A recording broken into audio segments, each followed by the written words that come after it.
There's a strange phenomenon happening right now in millions of bodies across the world.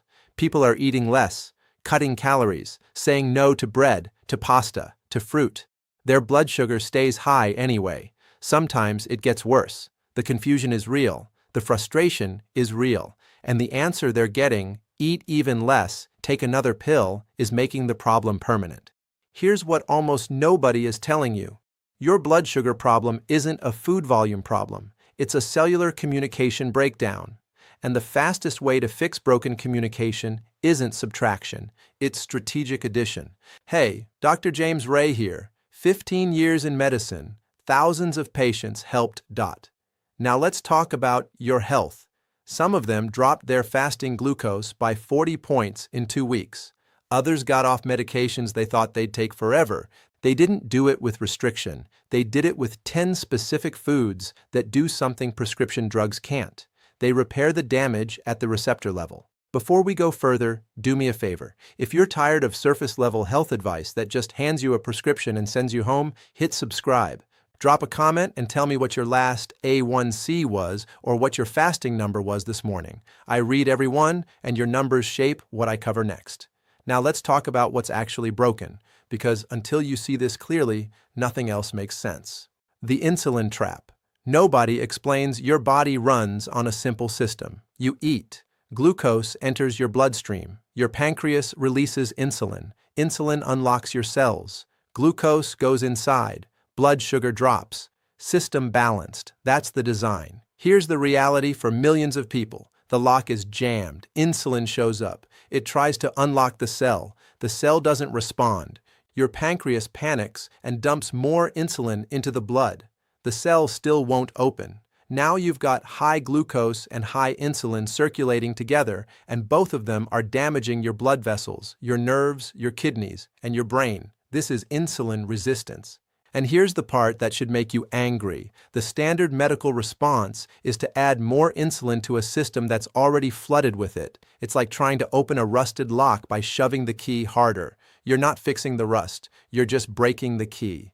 The real solution? You have to unrust the lock. You have to make the cell responsive again. And there are 10 foods that do exactly that, through 3 distinct biological pathways. Some of them slow the flood of sugar so your pancreas doesn't have to scream for help. Some of them cool the inflammation that's physically blocking the insulin signal.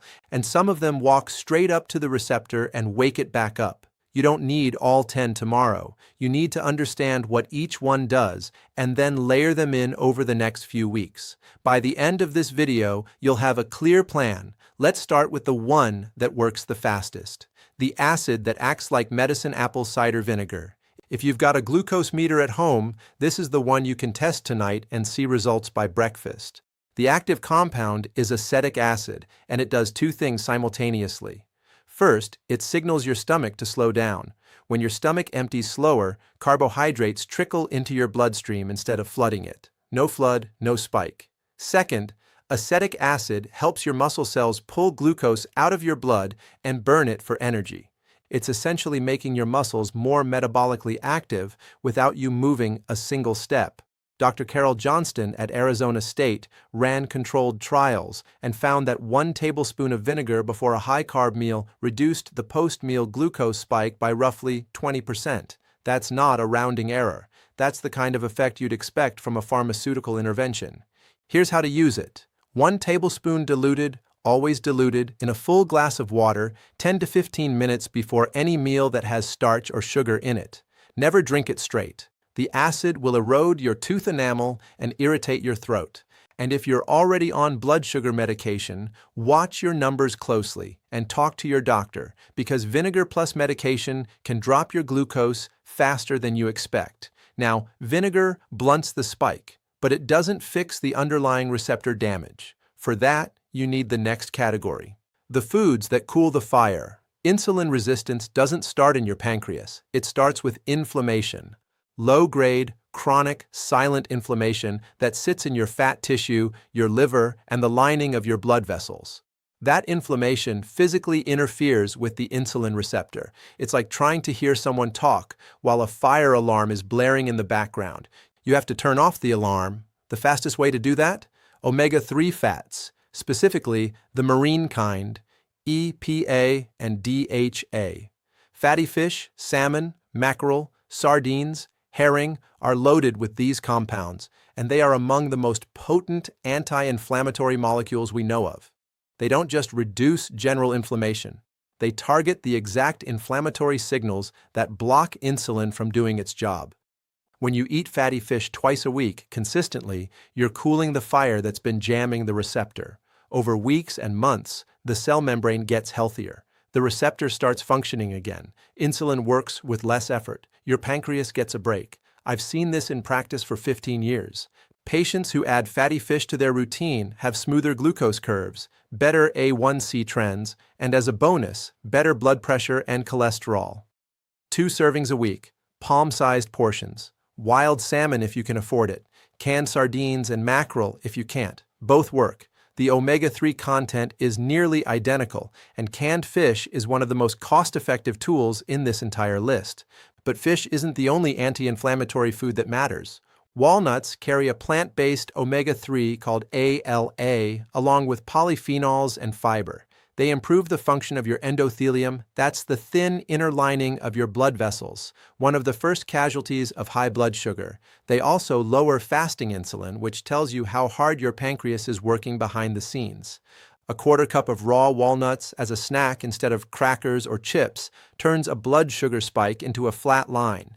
Use them to replace processed snacks, not add to them. So now you're blunting the spike with vinegar and cooling inflammation with fish and walnuts. But there's still one more pathway we haven't touched: the foods that physically slow everything down. The foods that build a barrier. Your stomach is a gatekeeper. When it empties fast, glucose floods your bloodstream. When it empties slowly, glucose trickles in. The difference between a flood and a trickle is the difference between a blood sugar crisis and stable energy all day. Certain foods create a physical barrier in your stomach that forces everything to slow down. They don't block absorption, they control the rate. Chia seeds are one of the best at this. They're tiny, but when they hit liquid, they swell into a thick gel. That gel wraps around the carbohydrates in your meal and meters out their release. 1 to 2 tablespoons in water, yogurt, or a smoothie. Let it sit for 10 minutes so it gels, and drink plenty of water throughout the day because fiber needs liquid to move. Chia also carries plant omega-3, which circles back to inflammation. So you're getting 2 benefits in one food. Fenugreek seeds do something similar, but even more aggressively. These are small, amber-colored seeds you'll find in the spice aisle for a few dollars. They contain a soluble fiber called galactomannan that forms an even thicker gel than chia. On top of that, fenugreek contains an amino acid that nudges your pancreas to release insulin more efficiently and helps muscle cells take up glucose. In my own clinical experience, I've seen fasting glucose drop within a week or 2 on fenugreek alone. To use it, soak 1 teaspoon of whole seeds in water overnight. Drink the water and eat the softened seeds before breakfast. If the taste is too bitter, grind them and mix into yogurt or sprinkle over eggs. Start with a small amount. Your gut needs time to adapt to this much fiber. Now, those are seeds. But there's one vegetable that does something none of the others do, and it's the most overlooked food on this list: the sprout that stops your liver. Broccoli sprouts, not regular broccoli. The sprouts. This distinction matters because sprouts contain 50 to 100 times more of the active compound than mature broccoli. That compound is called sulforaphane, and it does something totally unique. It tells your liver to stop overproducing glucose while you sleep. Here's the problem most people don't realize they have. Your liver makes sugar overnight. It's supposed to. It keeps your brain and organs fueled while you're fasting. But in insulin resistance, your liver goes rogue. It cranks out way too much glucose, which is why so many people wake up with their highest number of the day even though they haven't eaten in 10 hours. Sulforaphane goes straight to the liver and quiets that overproduction down. A 2017 study from Lund University gave concentrated sulforaphane to people with type 2 diabetes and measurably reduced their fasting blood sugar with the strongest effect in people whose glucose was hardest to control. You can grow these sprouts on your counter in a jar for pennies, or buy them fresh in the produce aisle, a quarter cup on a salad or sandwich, most days of the week. Don't cook them hard, high heat destroys the sulforaphane. Eat them raw or barely wilted. All right, so far we've slowed the flood, cooled the inflammation, and stopped the liver from dumping sugar overnight. Now let's talk about the foods that change the meals you're already eating. The fat that slows the spike. For decades, people avoided fat because they thought it made them fat. That fear has cost them their blood sugar control. Avocado is built from monounsaturated fat, the same family as olive oil. It doesn't raise your blood sugar. It doesn't trigger insulin. What it does is slow down everything else on your plate. When you add half an avocado to a bowl of rice or a piece of toast, the fat creates a buffer. The carbohydrates break down slower. Glucose rises gently instead of spiking. Your pancreas doesn't have to flood your system with insulin, and you stay full longer. Over time, monounsaturated fat improves insulin sensitivity, meaning your cells start responding to lower amounts of insulin. Half an avocado a day is reasonable. Put it on eggs, mash it onto whole grain toast, or toss it into a salad that already has starch in it.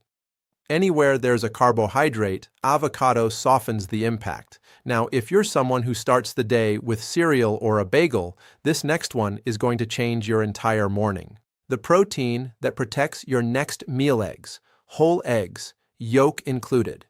For years, people tossed the yolk because they were afraid of cholesterol. That advice was wrong, and it pushed millions of people towards sugary cereals that wrecked their blood sugar every single morning. Here's what an egg actually does. It's almost pure protein and fat with virtually no carbohydrate. On its own, it barely moves your blood sugar at all, but the real benefit is something called the second meal effect. When you start your day with eggs instead of toast or oatmeal, you stabilize your blood sugar not just at breakfast, but all the way through lunch. You walk into your next meal with calmer glucose and a smaller spike. The protein and fat also keep you full, so the mid-morning cravings that send you toward the vending machine quietly disappear. In my practice, swapping a carb-heavy breakfast for 2 or 3 eggs is one of the fastest changes I see reflected on a morning glucose meter. 2 to 3 whole eggs in the morning, scrambled, boiled, or folded with spinach. Put that avocado on top, and you've built one of the most blood sugar-friendly breakfasts possible. Now let's talk about a carbohydrate that actually lowers blood sugar. The carb that heals lentils. Prove the entire point of this video. They're a carbohydrate, and they will improve your blood sugar. How? They're built from resistant starch wrapped in soluble fiber and a solid dose of plant protein. That combination means the glucose inside a lentil is released into your bloodstream slowly and steadily over hours, not all at once. Lentils also carry the second meal effect. A bowl of lentil soup at lunch gives you steadier glucose into the evening.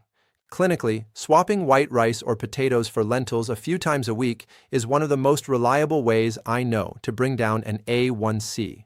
Half a cup to a cup of cooked lentils a few times a week. Use them in soup, stew, or cold salad with olive oil and a splash of that vinegar we talked about earlier. They're filling, cheap, and they stretch a meal further than almost anything else. All right, we've covered 9 foods, but there's one more, and it's sitting in your spice cabinet right now. The spice that mimics insulin: cinnamon. But the kind you buy matters, and most people grab the wrong one. The common grocery store version is cassia cinnamon, and it contains a compound called coumarin that's hard on your liver in large daily doses. The one you want is Ceylon cinnamon, sometimes labeled true cinnamon. It's milder, safer for daily use, and it's the one I tell my patients to buy.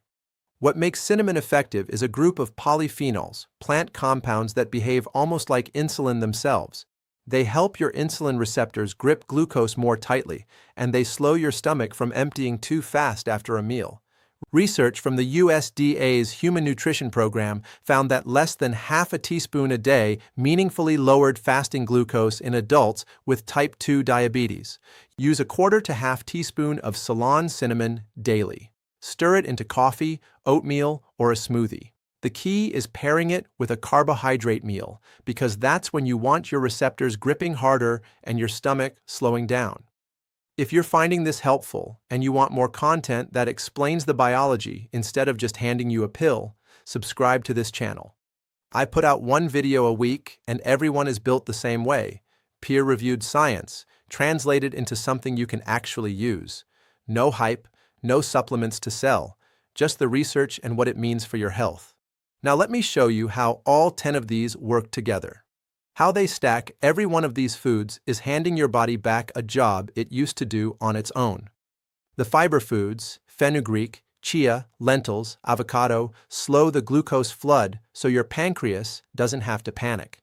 The omega-3 foods, fatty fish, walnuts, chia, cool the inflammation that's been blocking the insulin signal. The activators, cinnamon, vinegar, eggs, broccoli sprouts, wake the receptor back up or stop your liver from dumping sugar overnight. Do that meal after meal, day after day, and the cell that stopped responding to insulin slowly starts opening the door again on the first knock. That's what reversing insulin resistance looks like at the cellular level. And once it happens, your body holds your sugar steady on its own. Let me tell you about a patient I'll call Margaret. She was 61, retired teacher. Came to me frustrated because her fasting glucose was sitting around 170 and her doctor wanted to add a second medication.